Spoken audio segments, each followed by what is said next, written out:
Welcome back to the show today. We are talking about NBA rule changes and how the NBA has changed over the last 75 years. I want to do this video in light of the recent criticism the NBA has received about the inflation of three-point shooting over the last few years. People find it unenjoyable to watch, and people want the NBA to make a rule change. Because one of the reasons that sports leagues do make rule changes is because people don't enjoy watching the game the way it is. For instance, in 1985, the league implemented the clear path foul. Clear path fouls are fouls that happen intentionally when the offensive team has a potential fast break. They do this so the team doesn't get an easy layup or dunk, and then they have to take the ball out of bounds because it's a foul. Basically, doing this rewarded lazy defense and kept us from seeing some pretty cool feats of athleticism. A clear path foul results in 2 free throws, and the offensive team getting the ball back. Doesn't make sense to do it anymore. And then in 2022, the NBA introduced the transition take foul, which is just like a low stakes clear path foul. You foul the guy in transition, and it's not with a real basketball play. You just foul him. You're not even going for the ball. In this case, the offensive team gets 1 foul shot and the ball back. The NBA isn't the only league to make rule changes in an attempt to make their game more watchable. Baseball is a sport that was designed to be optimal for the radio, and it has obviously had a hard time catching TV viewers' attention, especially when stuff like this is happening on other channels. So the MLB introduced the pitch clock in 2023. The pitcher only has 15 seconds to pitch the ball, and 18 seconds if there's guys on base. This has significantly sped up baseball games over the last 2 years. If you've been to a baseball game over the last 2 years, you've noticed the game feels like a legitimate sporting event rather than a place to vibe out and drink for 4+ hours. The NBA is actually constantly making rule changes. Did you know that the shot clock resetting to 14 seconds after an offensive rebound, as opposed to resetting to a full 24 seconds, was only implemented in 2018? I was really surprised by that. I thought it had been around for ages. This was another rule that was implemented to make the game more fun. Cutting the shot clock down to 14 seconds doesn't let the offense reset. They have to get into that offense directly off a rebound. And it was only last year that the refs are now allowed to penalize guys for flopping and get technical fouls. Apparently Wemby didn't get the memo though. This makes sense. Everyone hates flopping. I think mostly because everyone hates fouls because they slow the game down. And then to pretend a foul happened when it didn't is downright despicable. Also, it makes you a liar and a cheat. Things that honorable NBA fans like ourselves won't stand for. Give those fakers technical fouls. One interesting rule change that you probably don't even think of, or maybe you thought always had existed, is the ball advancement rule, where a team in the last 2 minutes of a game can actually advance the ball if they call a timeout. This was introduced in 1967. If the offensive team is supposed to inbound the ball from the baseline, they can call a timeout and they have the ability to move the ball all the way down to the half court. This was not a rule that was invented to improve the game of basketball. It was implemented so that they'd have a better television product. If a team has 2 seconds left on the clock and they gotta take it out from the baseline, the game is over. That's not enough time to get the ball down the court and then take a shot. But if the offense takes the ball out from the half court, we might get a play like this.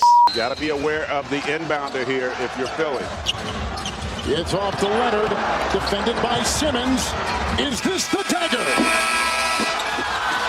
Similarly to how now people aren't enjoying the amount of three-pointers being shot, in the late 90s, people were getting real sick and tired of guys clogging the paint. So they introduced the defensive 3-second rule in 2001. No defender can stand in the paint for more than 3 seconds without actively guarding an offensive player. Funny enough, this rule doesn't really matter right now though. If a defender wants to camp in the lane, go ahead. Guys are just gonna pass the ball around the perimeter until they get a 3-point shot. Another similar rule regarding guys hanging around the basket is the restricted area rule that was implemented in 1997. If you look out on the court, you'll see a little painted arc 4 feet away from the basket. Inside this area, a defensive player cannot take a charge. Even if he is completely vertical and his feet are planted, he can't take that charge. The reason they implemented this rule is because they want players to attack the basket, not be afraid, because NBA fans want to see big dunks. Before this rule, guys were going for a basket and getting body checked by the rim. It was just too risky. Guys were getting knocked off balance, landing awkwardly, and getting injured. You want players to be fearless so we can get those cool ass dunks on the top 10. Did you know that refs reviewing instant replays has only been around since 2002? And even back then, they'd really only use it if they're checking a buzzer beat. Now refs use it constantly. They check fouls, they check out of bounds calls, they check goaltending. Part of me yearns for the days we didn't seemingly review every single call. The game just flowed and people got mad, and who cared? If you didn't like it, you didn't really have time to sulk. The offense was going on the other side of the floor. But alas, accuracy is one of the core values of American sports. So in 2019, the NBA took a page from the NFL's playbook, and they introduced the coach's challenge. Both coaches now have one chance to challenge a call. If the coach is right about the call and it is overturned, the coach gets to keep the timeout he used to challenge the call. If the coach is wrong and the call stands, then he does lose that timeout. Thank God coaches only get one challenge per game. The coach's challenge is personally my least favorite rule about the NBA.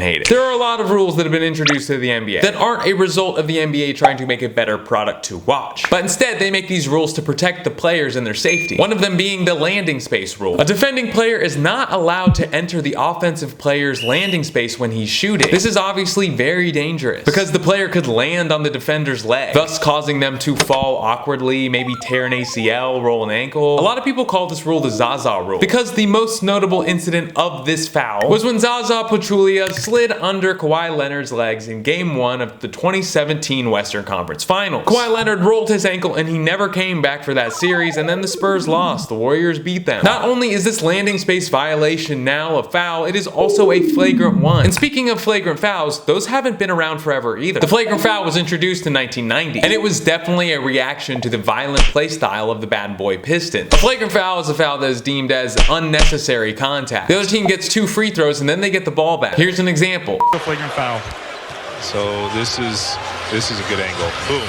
Hits the ball right there. Then in 1994, they implemented the flagrant 2. This is when a foul's contact is not only unnecessary, but it's also excessive. This has the same punishment, but the player that committed the foul is immediately ejected from the game. Think of it as like a red card in soccer or football, whatever. Here's an example. We're gonna see if this meets the criteria for a flagrant foul.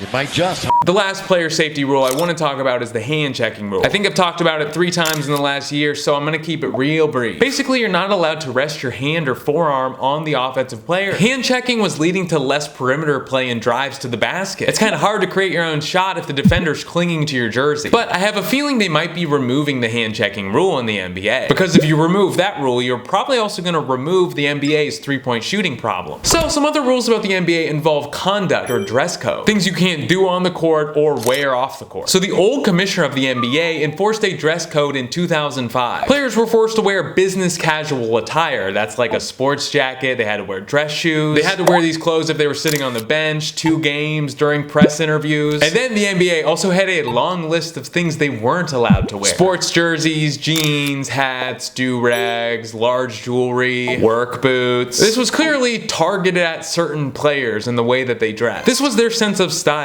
This was how they expressed themselves. Allen Iverson said he felt like he was forced to be someone he wasn't. He also said that to associate hip-hop fashion with criminal activity was racist. Because it was racist. David Stern was very wrong for doing this. David Stern also wasn't thinking about D-League players who couldn't afford to buy sports jackets that were tailored for their bodies. It was quite the financial burden for them. These guys were making salaries like you and I, maybe even less. Luckily, Adam Silver took over in 2014 and he got rid of this list of stuff that people couldn't wear. And now NBA players can literally wear whatever they want, and they do. The NBA does have a rule about wearing non-approved brands on the court though. Although NBA players can wear whatever shoes they want, they can't wear non-Nike branded gear. Which makes sense, Nike pays the bills. Kelly Oubre in 2018 was asked to remove his Supreme armband, and in the same year, J.R. Smith was asked to cover his Supreme tattoo. Also in 2013, Iman Shumpert had an Adidas logo shaved into the back of his head. You bet the NBA had him shave it. Then in 2021, LaMelo Ball was forced to cover his neck tattoo. That was his own brand's logo, LaFrance, also his middle name. But then the league let him do it in 2024. They didn't care anymore. I guess the league didn't think that LaFrance was a big enough brand to compete with Nike and that Nike wouldn't care. And I think it's plausible to say that LaMelo Ball just had his middle name tattooed on his neck. Nothing wrong about that. There are actually a lot more NBA rules that have been implemented or have been around since the beginning of time. Check out my other video, NBA Rules for Dummies. And hopefully I don't repeat myself too much. Alright, thank you for being here. Leave a comment, give me a suggestion. This was definitely a suggestion. I didn't do this video for myself. So thanks for that. I reply to all the comments. Be good, like the video. Thanks for liking the videos. Keep the thumbs coming. Be good to your mothers, eat a corn dog.